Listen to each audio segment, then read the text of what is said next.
Claire's heels clicked down the sidewalk just as my cigarette hissed against the pavement, the bitter bite of smoke filling my lungs.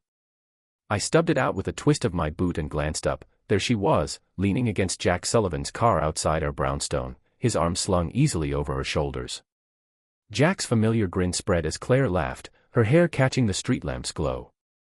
I felt the smoke linger in my mouth, acrid and unwelcome, as shock slammed into my chest. My legs felt wobbly. I fought to steady my breath, one hand pressed against the cool brick wall.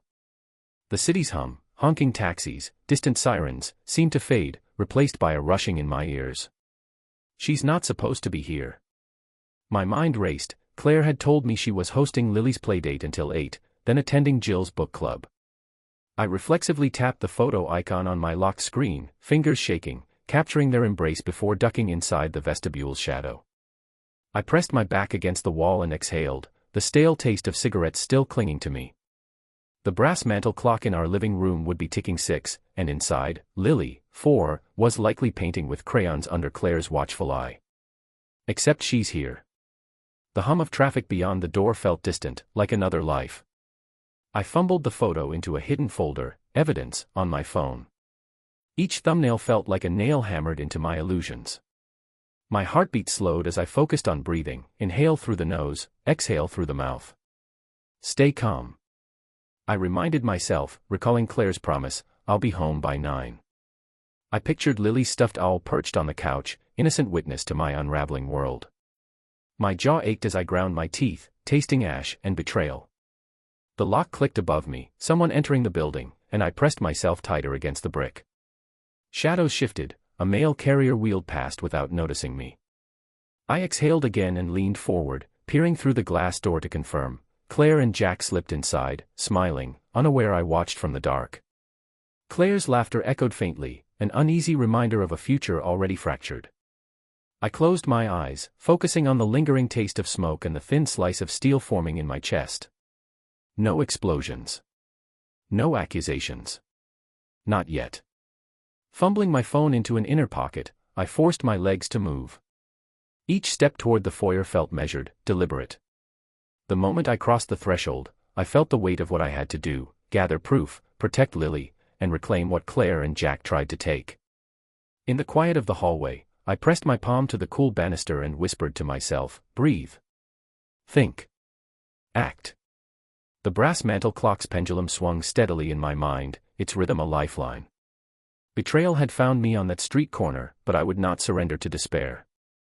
Instead, I'd collect every detail, timestamps, receipts, messages, and build the evidence I needed to safeguard my family.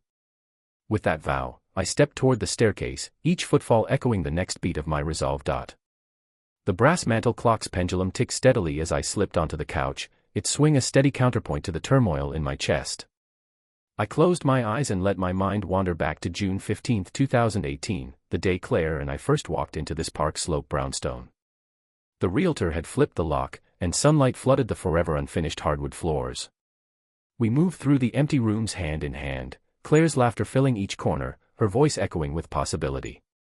That weekend, we painted the nursery pale mint, unpacked boxes of baby clothes in anticipation of Lily's arrival, and installed a small brass clock on the mantel, its tick promising a rhythm for our growing family. Our life unfolded in comforting routines. Every Saturday morning, I'd make blueberry pancakes while Claire dressed Lily, then an infant, in a polka-dot onesie. The smell of syrup and coffee mingled as we gathered around the kitchen table, listening to the clocks chime at 6. Sunday afternoons meant walks in Prospect Park, our daughter toddling ahead, her stuffed owl in hand, while Claire and I shared a thermos of coffee under the oak trees. Weeknight dinners at home were sacred. Claire simmered pasta sauce in our open-concept kitchen as Lily practiced her first steps near the couch. The mantel clock's steady tick was our family's heartbeat. I remember our first date at Localize in July 2017, waiting an hour for the table in Carroll Gardens. We sat under string lights, sharing a single slice of wood-fired pepperoni, Claire's eyes glowing in the candlelight. Later, we strolled the Brooklyn Bridge, voices low as we spoke of college memories and dreams for the future. That night, I felt certain I would marry her. When we did, May 12, 2019, we exchanged vows beneath blooming cherry blossoms in Central Park. Our wedding photographer captured Claire's smile as she slipped the ring on my finger, Our mantel clock in that photo gallery marked the most joyous moment of our lives. But subtle cracks appeared after Lily's birth on January 2, 2020. I returned from work to find a lift receipt for Lexington Hotel, $152.00 on the kitchen counter, dated September 23, 2020, when I'd known Claire was supposed to be at a PTA meeting. I asked after dinner, and she smiled softly. Old college friend in town, Jack wanted to catch up. In that moment, I believed her. Nostalgia seemed harmless. I tucked the receipt into a folder labeled miscellaneous without insisting on details. In November 2020, I noticed Claire's phone lighting up dark and late, often near midnight. One Tuesday, I heard her whispering Jack in the hallway at 11:15 p.m. I paused outside the door but retreated when she shut it behind her. That same night, I found a charge for Dance Elegance Boutique, $85.00 on our joint card, date October 31st. When I asked, Claire said, just a costume fitting for Lily's recital. I believed her, why wouldn't I? The mantel clock chime rang 7 as I nodded. Friends began to murmur too. A mutual acquaintance, Simone, mentioned over coffee on December 14, 2020, I saw Jack and Claire hugging in the Lexington lobby. I forced a polite smile as Simone described them, closer than friends. Probably just friends catching up, I told myself, though the brass clocks ticking in my mind felt ominous. On January 15, 2021, I discovered Lily's stuffed doll missing from her bed. In its place lay a small, typed envelope, "Meet me tomorrow at Jack's place." My heart pounded. In the living room, the mantel clock chimed 1, then 2, as I examined the envelope's return address, js1992@example.com. I grabbed Claire's tablet from the coffee table and opened her email, finding messages like, "I can't stop thinking about you, Claire," and "Tonight, 11 p.m., Lexington Hotel." Each line was a dagger. I printed those emails and stashed them in the evidence folder. I replayed our routines in my mind, the weight of every late-night work chat and dance rehearsal coming into focus. On March 3, 2021, Claire came home at 11:45 p.m., a faint scent of Jack's cologne on her wrist. The mantel clock chimed midnight. She said she'd been helping Lily's class with a school project, so it ran late. I nodded, swallowing my doubt. Yet something in her eyes flickered with guilt. Then came the bank statements. March 5, 2021, Park Central Hotel, $152.00.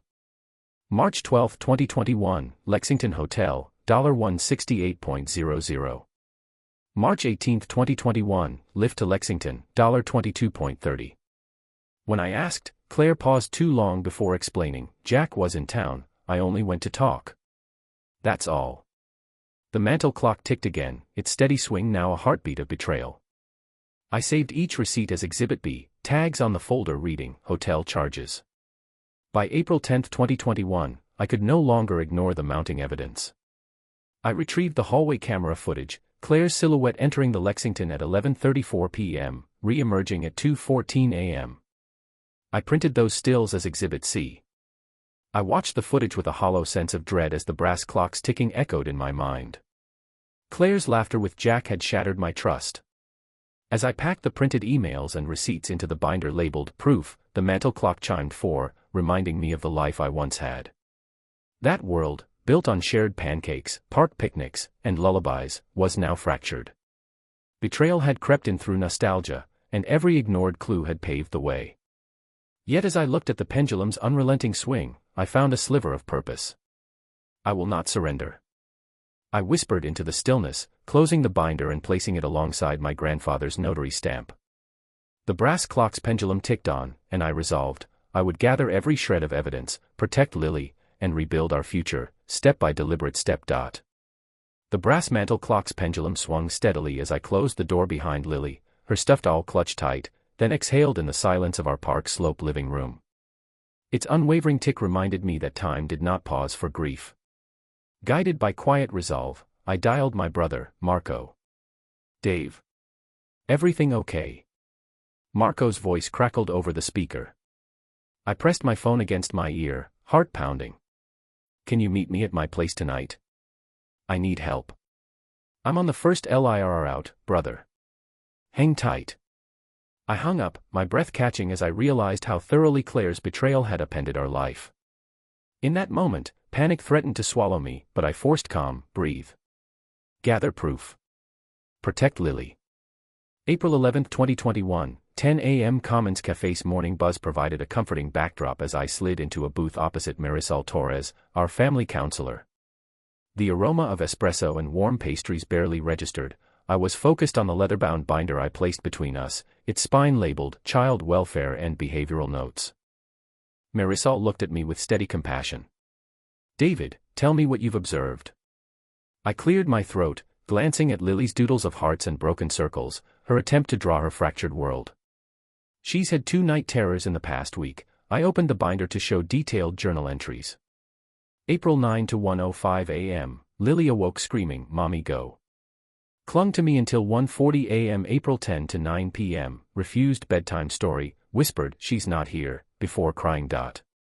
April 11 to 7:30 a.m., Lily refused her oatmeal, clung to me in the kitchen, asking, "Mama, come home." Marisol nodded, flipping through my notes.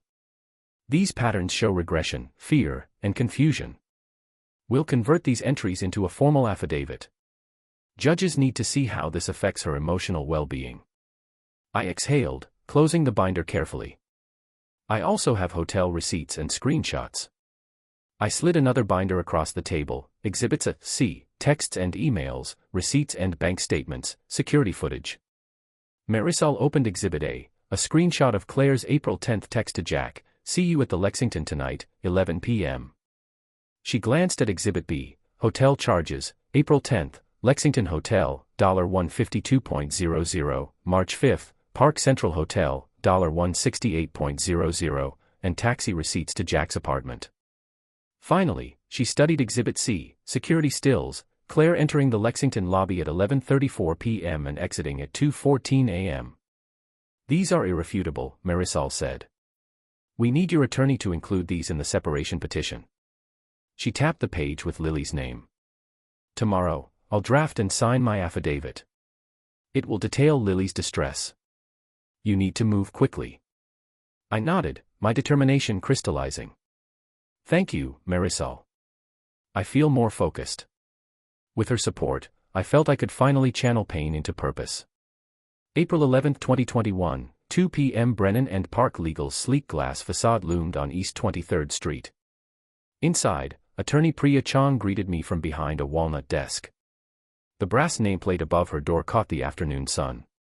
"David," Priya said, offering a firm handshake. "I've reviewed your preliminary documents.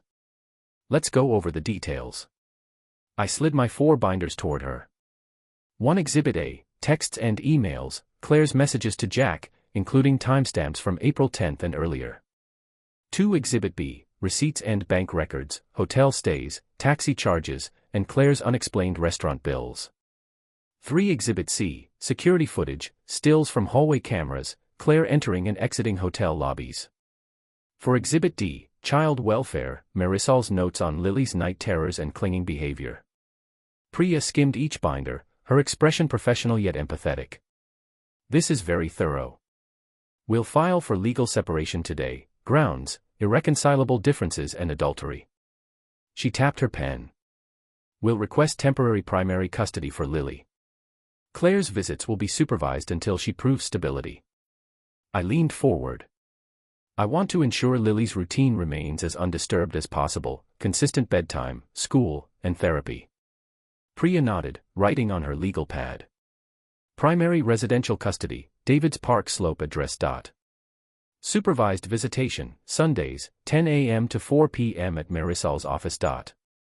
Child support, $1,500 per month to cover Lily's tuition, pediatric visits, and therapy fund. Therapy, weekly sessions with Marisol." She glanced up. "We'll also file an order of protection regarding Lily's emotional safety. You should gather any additional evidence, emails, voicemails, through May 1. File date is set." I exhaled, relief mingling with resolve. "Thank you, Priya. I will." As I left her office, the brass nameplate glinted in the hallway light. The path felt clear: evidence, custody, protection, stability. April 12, 2021, 9 a.m. At home, Marco arrived with cardboard boxes labeled binders and backup drives. We turned my study into a command center, stacks of binders lined up under the desk lamp, color-coded tabs marking A through D. Marco produced a small notary stamp our mother had left in the attic. "We should notarize every affidavit," he said, flipping open the texts and emails binder. "Judges don't like loose ends." I selected Claire's printed messages, her admission on February 12 to meeting for a drink, and Marco pressed the notary stamp on the first page. Exhibit A1, Adobe Acrobat certification complete. We repeated the process for exhibits B1 through C3, each seal a tiny triumph against chaos.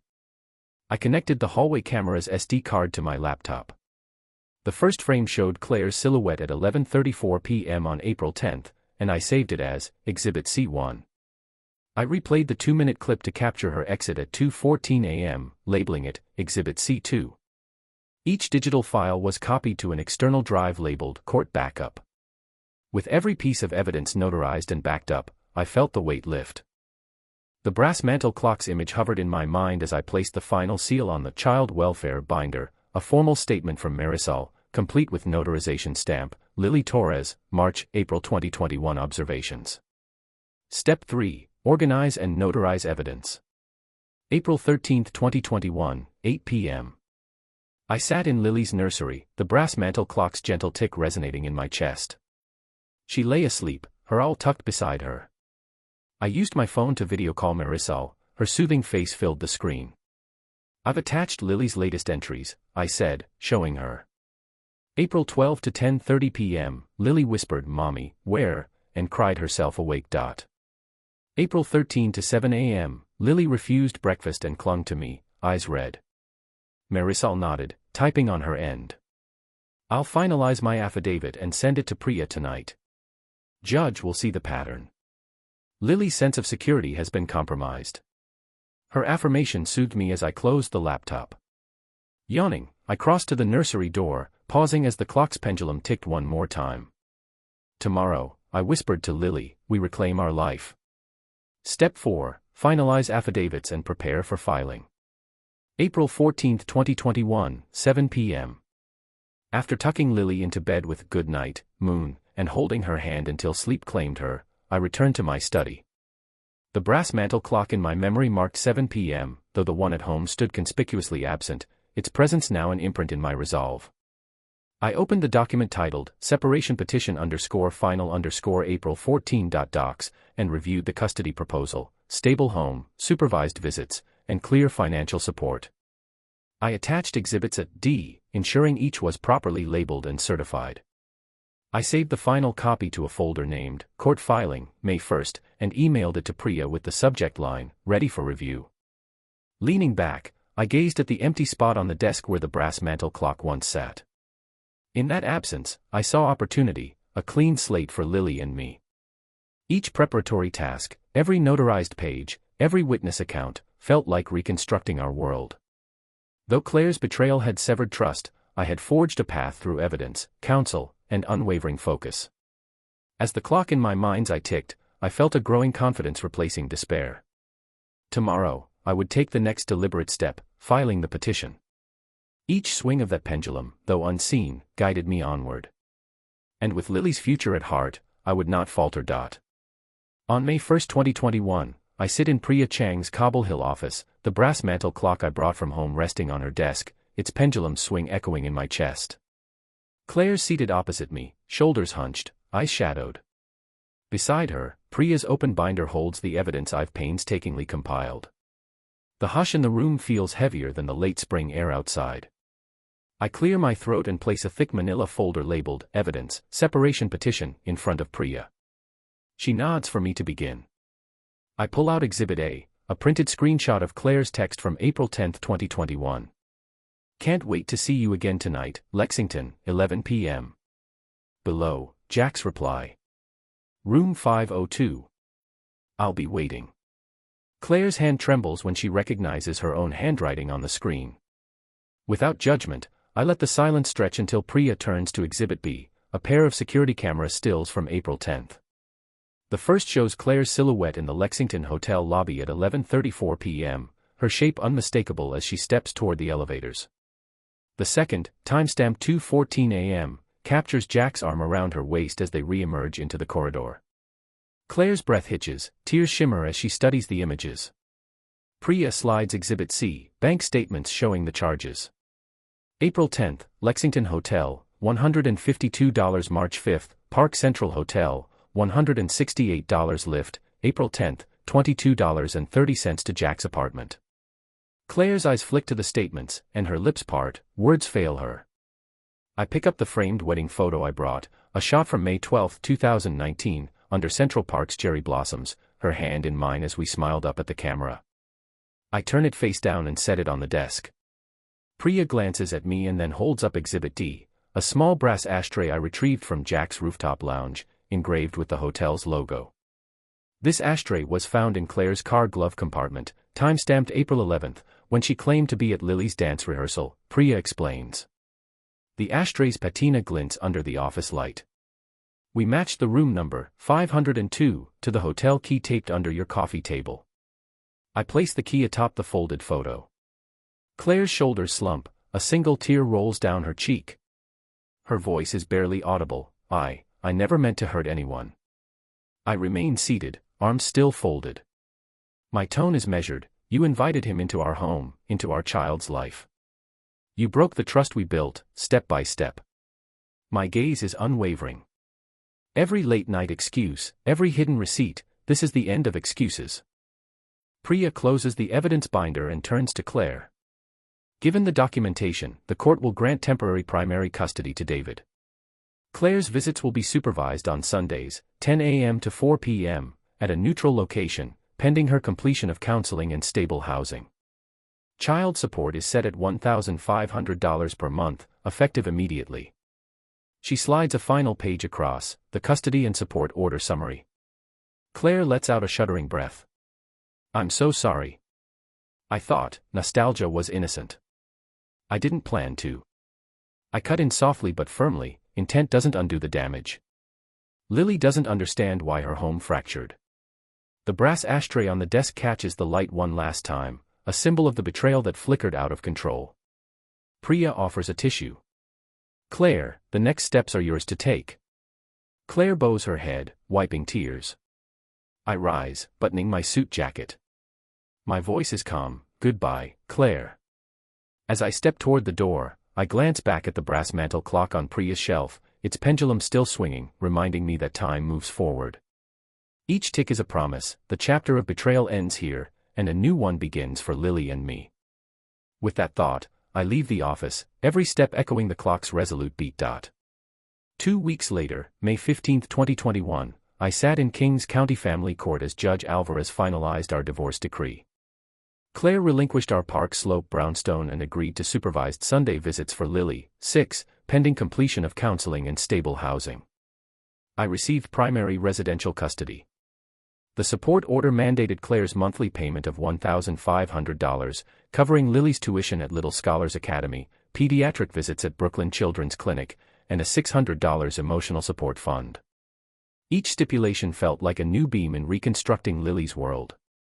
That evening, I returned home and packed Claire's salsa shoes and hotel toiletries into a donation box by the door. I hung a new framed photograph above the mantel, Lily's kindergarten graduation on May 10, 2021, her grin radiant beneath a pink cap. The brass mantel clock, once a witness to every joyful or ordinary morning, now stood beside it, its pendulum swinging a steady promise of routine and hope. Over late May 2021, I re-established a nurturing schedule. Mornings began with scrambled eggs and story time. By 8 a.m., Lily was dropped off at Little Scholars, waving as I traced her footsteps all the way to the school door. Afternoons meant playground runs at Prospect Park's carousel, Lily squealing as she chased bubbles, before heading home to homework and art projects. Evenings centered on bedtime rituals, warm baths, brushing teeth, and holding the brass clock in her small hand as I whispered, "Daddy's here." Those nightly ticks and talks wove a new fabric of trust around us. I also reconnected with my passions. On May 20th, I dusted off my grandfather's woodworking tools in the garage, sanding a piece of oak into a handcrafted jewelry box for Lily's keepsakes. The rasp of sandpaper echoed the clock's pendulum, a reminder that true restoration emerges from patience. Sunday mornings, Marco and I hiked the Hudson Highlands, sharing stories beneath budding chestnut trees. Each step forward felt lighter, each conversation an affirmation that life could still be rich. Marisol continued Lily's counseling sessions, play therapy guided by her latest drawings of sunshine and hearts. Lily's night terrors eased, she began speaking of rainbows instead of storms. Her laughter returned, chasing ducks at Brooklyn Bridge Park, devouring frozen yogurt from Big Gay Ice Cream on May 28. Each joyful squeal was proof of resilience. On May 30, 2021, after tucking Lily into bed, I opened my laptop and drafted my first blog post for From Betrayal to Balance. I wrote about confronting betrayal with calm resolve, preserving evidence, and centering a child's well-being above bitterness. By midnight, supportive messages streamed in. Your story gave me strength, thank you for showing how to rebuild.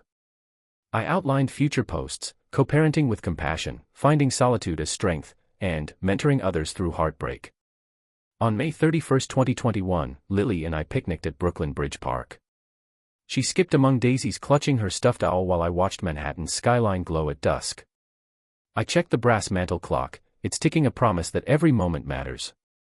In Lily's laughter, I found renewed purpose. Though trust can shatter, resilience can forge a brighter future.